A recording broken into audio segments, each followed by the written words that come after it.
আসসালামু আলাইকুম viewers, ঝর্ণাস cooking হাউসের পক্ষ থেকে আবারও সবাইকে স্বাগত। আজ আমি আরেকটি রেসিপি নিয়ে চলে এসেছি। রেসিপিটি হলো ডিম চপ। ডিম চপ কার না পছন্দ, ছোট বড় সবাই পছন্দ করে। আর দেখতে দেখতে চলে এলো রমজান। সারাদিন রোজা রাখার পর আমরা সন্ধ্যায় যে ইফতারের আয়োজন করি তার মধ্যে ডিম চপও থেকে যায়। তার আগে বলছি, আমার চ্যানেলটি যদি এখনো সাবস্ক্রাইব করে না থাকুন এক্ষুনি করে ফেলুন আমার পরবর্তী রেসিপি দেখার জন্য। চলুন দেখা যাক এখানে আমি কিভাবে ডিম চপ তৈরি করেছি। প্রথমে নিয়ে নিয়েছি 300 গ্রামের মতো আলু। এটাকে ভালো করে সিদ্ধ করে আমি আগে থেকে চটকিয়ে রেখেছি। আর নিয়ে নিয়েছি 3টি ডিম। ডিম 3টি ভালো করে সিদ্ধ করে নিতে হবে। আর আমি এখানে আস্ত ডিমের চপ তৈরি করে নিই। এক একটা ডিম 4 পিস করে নিয়েছি। আপনারা চাইলে আস্ত ডিমের চপও তৈরি করে নিতে পারেন। দেখুন সবগুলো আমার পিস করা হয়ে গেছে। এখন যে কাজটি করছি, আলু চটকানোর ভিতরে দিয়ে দিচ্ছি 1 টেবিল চামচ টালা জিরা বা ভাজা জিরা গুঁড়া আর 1 টেবিল চামচ গরম মশলা গুঁড়া।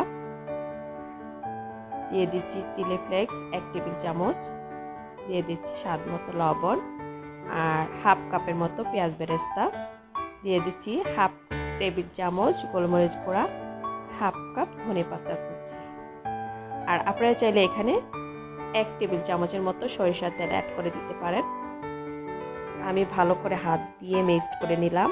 আর এভাবে সাইজ মতো নিয়ে একটা খোলে তৈরি করে নিলাম, যেখানে আমি ডিমের একটা পিস মুড়িয়ে নিতে পারি ওই সাইজ করে নিয়ে নিব।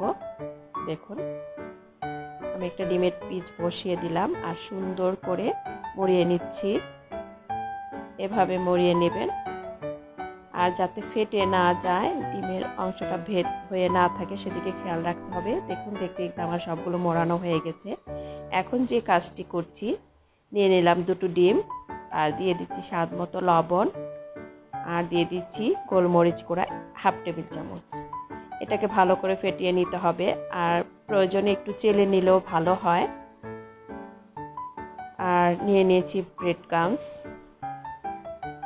এখন আমি ডিম এবং আলু দিয়ে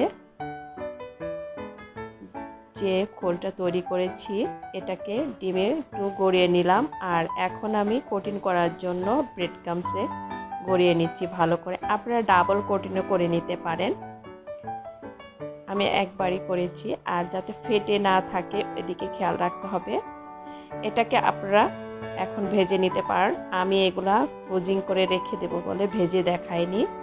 এটা যে কোনো এয়ারটাইট বক্স অথবা বাটিতে রেখে দিতে পারেন ডিপ ফ্রিজে 1 থেকে 1.5 মাসের মতো।